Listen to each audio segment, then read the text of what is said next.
அது தப்பாச்சே. எது தப்பு? ஹார்மோஸ் நீரிணை வழியாக கப்பல்கள் போகிறதுக்கு ஈரான் காசு வாங்கிறது தப்பாச்சே அப்படின்னு இப்போது அமெரிக்கா சொல்கிறாங்க. திருதுப்புன்னு என்ன புது பேச்சு அப்படிங்கிற கேள்விகள் உங்களுக்குள்ளே இருக்கும். பாகிஸ்தானுடைய இஸ்லாமாபாத்தில் மிக முக்கியமான மீட்டிங் ஒன்றுக்கு இன்றைக்கி அரங்கேற இருக்குது. இதில் அமெரிக்காவினுடைய பிரதிநிதிகள், ஈரானுடைய பிரதிநிதிகள் பார்ட்டிசிபேட் பண்ண போகிறாங்க.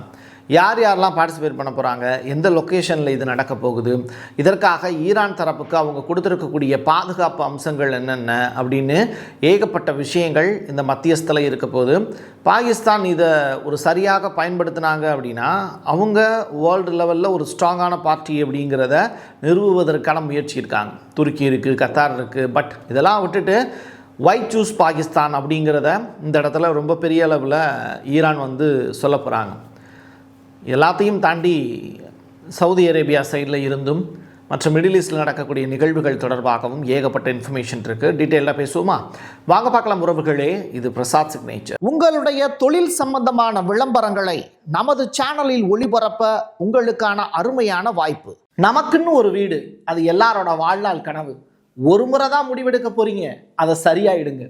கிரியேட்டர் கன்ஸ்ட்ரக்ஷன்ஸ் உங்களோட கனவு இல்லத்தை சூப்பராக டிசைன் பண்ணி அழகாக கட்டித்தராங்க. இன்டீரியர் டிசைன்லையும் இவங்க தான் டாப்பு.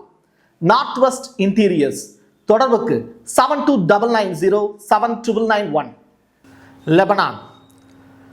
ஊருக்குள்ளே சும்மா ஒரு இடத்துல அவங்க ஆட்டுக்கு ஒரு விஷயம் நடந்துக்கிட்டு இருந்துச்சு அப்படின்னா அவங்கள போய் தொந்தரவு பண்ணுற மாதிரி லெபனான் அப்படிங்கிற அந்த நாட்டின் மீது தேவையற்ற முறையில் ஒரு போரை ஆரம்பித்து இப்போ அந்த போரை நிறுத்துங்க அப்படின்னு ஒட்டுமொத்த நாடுகளும் இஸ்ரேல் கிட்ட போய் நிற்கிறாங்க. அமெரிக்காவுக்கும் ஈரானுக்கும் இடையில நடக்கக்கூடிய போர் நிற்கிறதுக்கு ஈரான் பெருசாக பேசினாங்க, அமெரிக்கா பெருசாக பேசினாங்க. இதில் இஸ்ரேலை பற்றி யாருமே கண்டுக்கவே இல்லை. பதிலுக்கு இஸ்ரேல் என்ன பண்ணுச்சு அப்படின்னா தன் பக்கம் பார்வை திரும்புறதுக்காக லெபனான் மீது தொடர்ச்சியாக அட்டாக் நடத்திக்கிட்டே இருந்தாங்க. இதனுடைய விளைவு 300க்கும் மேற்பட்ட மக்கள் இறந்து போனாங்க. 1500க்கும் மேற்பட்ட மக்களுக்கு காயம் ஏற்பட்டது. கட்டுமானங்கள், குடியிருப்புகள் எல்லாமே டெஸ்ட்ராய் செய்யப்பட்டது. இப்படிப்பட்ட சுச்சுவேஷனில் ஒரு 24 மணி நேர போர் நிறுத்தமாவது கொடுங்க அப்படின்னு லெபனானில் இருக்கக்கூடிய அமெரிக்க பொம்மை அரசாங்கம் இஸ்ரேல் கிட்ட கெஞ்சிக்கிட்டு இருக்காங்க. யூனிஃபிலை சேர்ந்த யூஎன் படைகள் எல்லாமே இப்போது தோற்று போய் அமைதியான முறையில் துப்பாக்கியை கீழே போட்டுட்டு பேசாமல் நிற்கிறாங்க. ஸோ நெதன்யாகு சைடில் இருந்து இப்போ வந்திருக்கக்கூடிய புதியதொரு வார்த்தை, அடுத்த வாரம் அமெரிக்காவில் வச்சு லெபனானுக்கும் இஸ்ரேலுக்கும் இடையிலான போர் நிறுத்தம் தொடர்பாக பேச தயார் அப்படிங்கிற ஸ்டேட்மெண்ட்டை சொல்லியிருக்காரு. போனால் போகுது, நான் லெபனானை விட்டுறேன் அப்படிங்கிற கண்டிஷனுக்கு அவர் வராரு. இது தொடர்பாக ஈரான் சைடில் சொல்லியிருக்கக்கூடிய விஷயம், பாகிஸ்தானில் நாங்கள் பேச்சுவார்த்தைக்கு போகிறதுக்குள்ள லெபனானில் போர் நிறுத்தம் அனௌன்ஸ்மெண்ட் வந்தாகணும். ஏன்னா எங்களுடைய ஒரு பகுதி தான் லெபனான். அப்படிப்பட்ட ஒரு இடத்துக்குள்ளே போர் நிறுத்தம் வரலை அப்படின்னா நாங்கள் எப்படி அமைதி பேச்சுவார்த்தை தொடர்பாக பேசுகிறது அப்படின்னு சொல்லியிருக்காங்க. எல்லாருடைய பார்வையுமே இந்த ஸ்டேட் ஆஃப் ஹார்மஸ் மேலே பதிஞ்சிருக்கு. ஸ்டேட் ஆஃப் ஹார்மஸ் இனிமேல் ஒரு புதிய நிர்வாகத்தின் கீழ் செயல்படும், அது ஈரான் தலைமையேற்று நடத்தும் அப்படிங்கிற ஸ்டேட்மெண்ட்டை ஈரானுடைய IRIB அப்படிங்கிற அரசு ஊடக செய்தி சேனல்கள் வழியாக இப்போது முஸ்தபா கமினி அப்படிங்கிற கமினி அவர்களுடைய சன்னு ஈரானுடைய புதிய உச்சத்தலைவர் அறிக்கையாக தெரிவிச்சிருக்கார். அது மட்டும் இல்லை, அந்த நீரிணையில் யார் யாருக்கு எவ்வளவு கட்டணம் வசூலிக்கப்படும், எப்படி கட்டணம் வசூலிக்கப்படும், அது கிரிப்டோவா, ரியாலா, யுவானா அப்படின்னு சொல்லி காலத்திற்கு ஏற்ற மாதிரி நாங்கள் மாற்றிக்கிட்டே இருப்போம் அப்படிங்கிற ஸ்டேட்மெண்ட்டையும் இப்போது IRIB சேனலுக்கு முஸ்தபா கமினியினுடைய அறிக்கை தெளிவுபடுத்துது. என்ன பழக்கம் இதெல்லாம்?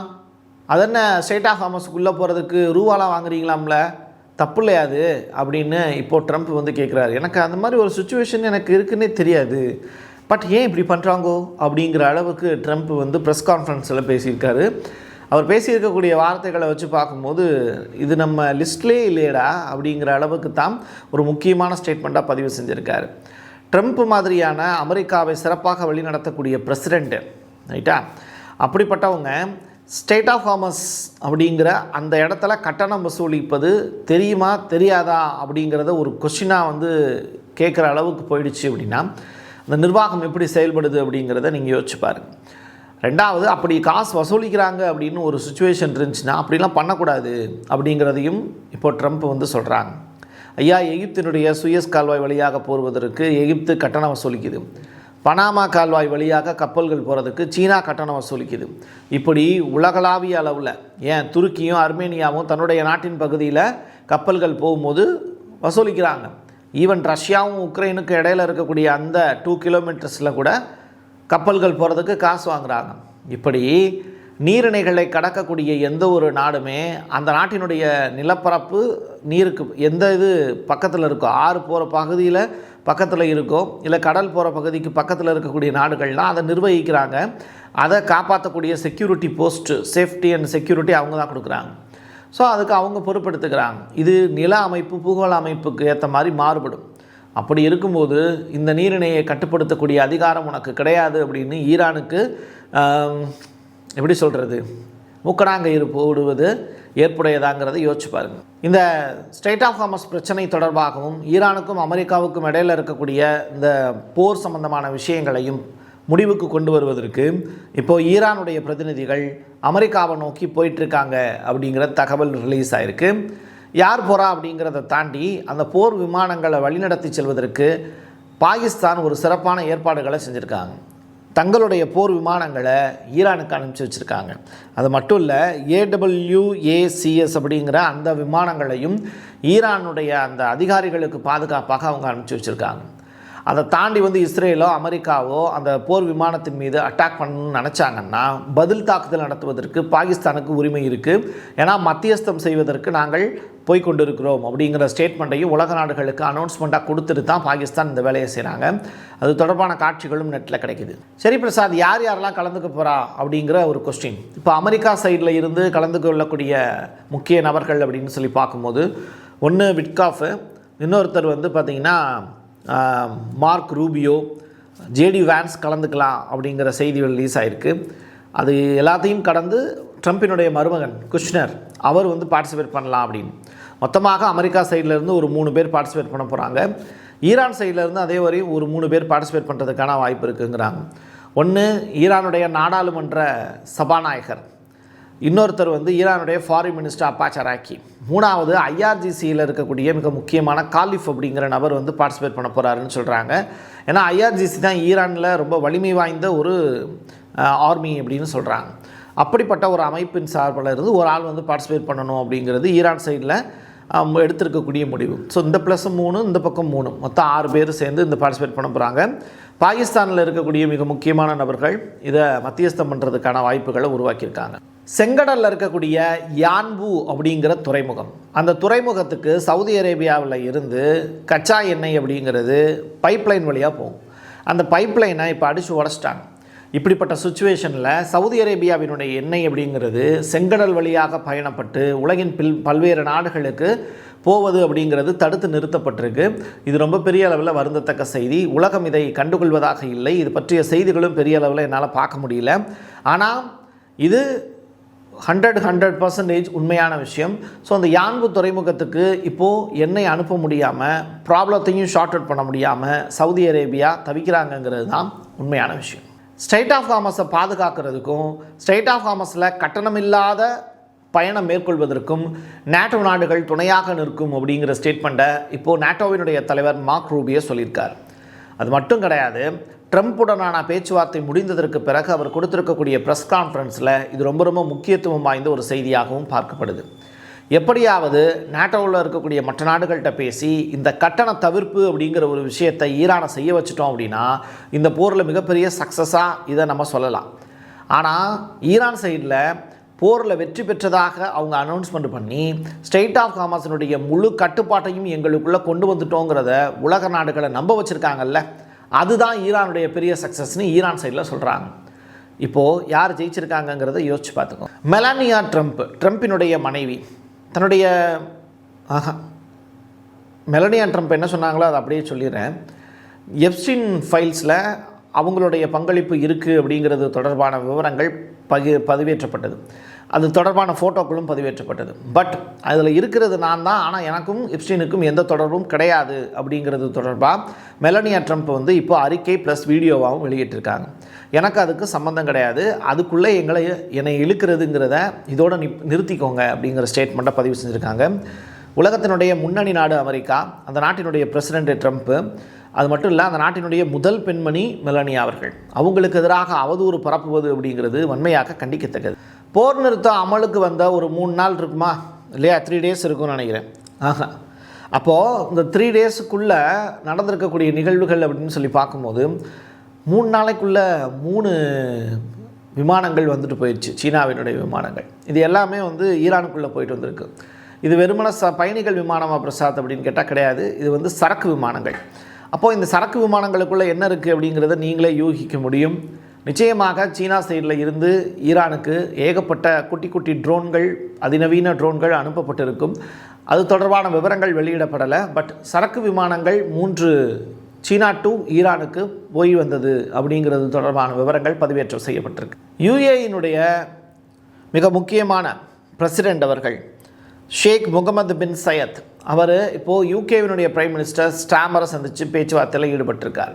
தொடர்ச்சியாக இது தொடர்பாக WAM அப்படிங்கிற செய்தி சேனல் வெளியிட்டிருக்கக்கூடிய அந்த அறிக்கையின்படி ஒரு முக்கியமான மீட்டிங் அப்படிங்கிறது சவுதி அரேபியாவில் நடந்தது. அதற்கு பிறகு UAEலையும் யூகேவினுடைய பிரைம் மினிஸ்டர் ஸ்டாமர் அவர்கள் கலந்துக்கிட்டு சில விஷயங்களை பேசியிருக்காங்க. மிடில் ஈஸ்டினுடைய போக்கு எப்படி இருக்குது அப்படிங்கிறது தொடர்பாகவும் அவர் சில விவரங்களை கேட்டு தெரிஞ்சுக்கிட்டாருன்னு. ஒப்பந்தங்கள் எதுவும் கையெழுத்தாக இருக்குது அப்படிங்கிறது தொடர்பான விவரங்கள் எதுவும் வெளியிடப்படலை. தொடர்ச்சியாக கச்சா எண்ணெயினுடைய ஏற்றுமதி, இதில் இருக்கக்கூடிய பிரச்சனைகள் தொடர்பாகவும் பெட்ரோல் டாலர் ரிலேட்டடான விஷயங்கள் தொடர்பாகவும் அந்த இடத்துல பேசப்பட்டிருக்குங்கிற தகவல் மட்டும் வெளியாயிருக்கு. ஒப்பந்தங்கள் எதுவும் இதுவரைக்கும் கையெழுத்தாகலை. மியா கலிஃபா இவங்களை பற்றி உங்களுக்கு நிறையா தெரியும். ஒரு சினி ஆர்டிஸ்ட்டு. அது மட்டும் இல்லை, ஏகப்பட்ட படங்களில் நடிச்சிருக்காங்க. அது என்ன மாதிரியான படங்கள் அப்படிங்கிறத உங்களுக்கே புரியும். சரி, இப்போ மியா கலிஃபா அப்படிங்கிற அந்த பெண்மணி அவங்க எந்த பேக்ரவுண்டை சேர்ந்தவங்க அப்படின்னா லெபனானை சேர்ந்தவங்க. அவங்க லெபனானில் அவங்களுக்கு தாய்நாடு அவங்களுக்கு. அதுக்கு பிறகு ஒரு 6-7 வயதுலேயே அவங்க அமெரிக்காவில் போய் செட்டில் ஆகிட்டாங்க ஃபேமிலியோடு. அதற்கு பிறகு அமெரிக்க பல்கலைக்கழகத்தில் தான் படித்தாங்க. அந்த நாகரிகத்தை கற்றுக்கிட்டு தான் அவங்க வளர்ந்தாங்க. இருந்தாலும் தாய்நாடு மீதான பற்றின் காரணமாக லெபனானில் இருக்கக்கூடிய 160க்கும் மேற்பட்ட மக்கள் இறந்து போயிருக்காங்கங்கிற செய்தியை நான் கேள்விப்பட்டேன். எனக்கு ரொம்ப வருத்தமாக இருக்குது. என்னுடைய தாய்நாடு இவ்வளவு தூரம் மோசமான ஒரு சுச்சுவேஷனுக்கு தள்ளப்பட்டிருக்கு அப்படிங்கும்போது நான் ரொம்ப வருத்தப்படுறேன் அப்படிங்கிற ஸ்டேட்மெண்ட்டை பதிவு செஞ்சுருக்காங்க. அழகு, உடல், செய்யக்கூடிய தொழில், இதையெல்லாம் தாண்டி வடிக்கக்கூடிய கண்ணீருக்கு ஒரு மரியாதை கொடுக்கணும். அந்த அடிப்படையில் தான் இந்த செய்தியை நம்ம பதிவு செய்கிறோம். ஈரானுடைய ஃபாரின் மினிஸ்டர் அப்பாஸ் அராக்கி ஒரு முக்கியமான ஸ்டேட்மெண்ட்டை பதிவு செஞ்சுருக்கார். அவர் என்ன சொல்கிறாரு, தொடர்ச்சியாக நெதன்யாகு மாதிரியானவர்கள் இந்த போர் நிறுத்தத்தை சீர்குலைப்பதற்கான வேலைகளை செஞ்சுக்கிட்டே இருக்காங்க. பொருளாதார ரீதியாக இழப்புகளை ஏற்படுத்துவதற்கு லெபனான்லையும் ஈரான்லையும் முயற்சிகள் எடுக்கிறாங்க. அவங்க கண்டிப்பாக சிறைவாசம் அனுபவிப்பதற்கான வாய்ப்புகளை நாங்கள் உருவாக்குவோம். சிறை பிடிப்பதற்கான நோக்கங்களையும் செய்வோம். அது மட்டும் கிடையாது, தொடர்ச்சியாக இதே மாதிரியான முட்டாள்தனமான செய்கைகளிலிருந்து அவர் விலகி கொள்ள வேண்டும் அப்படிங்கிற ஸ்டேட்மெண்ட்டையும் ஈரானுடைய ஃபாரின் மினிஸ்டர் அப்பாஸ் அராக்கி இஸ்ரேலுக்கு செய்தியாக அனுப்பிச்சிருக்கார். ஈரானுடைய துணை வெளியுறவுத்துறை அமைச்சர் ஒரு முக்கியமான ஸ்டேட்மெண்ட்டை சொல்லியிருக்கார். ஈரானை சேர்ந்த மத்தியஸ்தம் செய்வதற்காக போகி இருக்கக்கூடிய நபர்கள் பாகிஸ்தானை போய் ரீச் ஆகி அந்த மீட்டிங் தொடங்குறதுக்குள்ளே லெபனானில் போர் நிறுத்தம் செய்யப்பட வேண்டும். அப்படி செய்யப்படலை அப்படின்னா ஈரானுக்கும் அமெரிக்காவுக்கும் இடையிலான பேச்சுவார்த்தை சுமூகமாக இருக்க போவது இல்லை அப்படிங்கிற வார்த்தையை பதிவு செஞ்சுருக்காரு. இது உண்மையானதும் கூட.